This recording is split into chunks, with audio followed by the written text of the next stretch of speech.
So here are 3 autobiographies that have helped me in the game of business. Now, granted, you may not have heard of these individuals, better yet, you may not even understand the sport, but these 3 here I've taken inspiration and motivation from to help me in the game of business. So without further ado, let's quickly jump into it. Very quickly, I don't sound like I'm Darth Vader or Darth Maul anymore, which is great, and Tama hasn't brought anything else home. So how good is that? I digress. Let's move on. Now, book number 1 is Legacy by Tim Cahill. Now, granted, he's played on the biggest stage of perhaps the biggest sport in the world, but there's 3 concepts that I took away from it. Number 1, he was told he was too small. Number 2, told he was not good enough.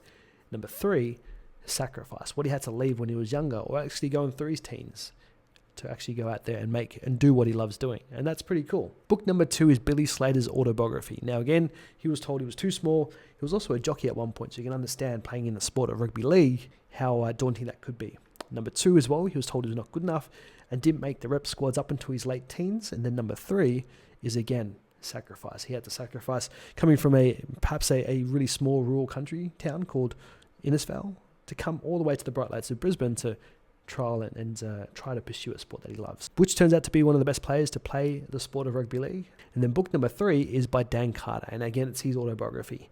Now, he comes from a small town. He's also had to sacrifice quite a bit, but more importantly, I want you guys to head over to High Performance Podcast to listen to his interview with the boys there. So to see these 3 individuals really break the mold of where they came from or what they're about, or better yet, the sport in itself, I can really resonate with that in the fact that number 1, I've never ran a business in my life.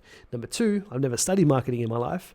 And number 3, my upbringing, I've never had any entrepreneurs around me. So if you are someone who's broken the mold, find those individuals that can give you that inspiration and motivation to make change, to go against the grain, to break the tradition, to then do what you love doing. So those are the 3 autobiographies that have helped me.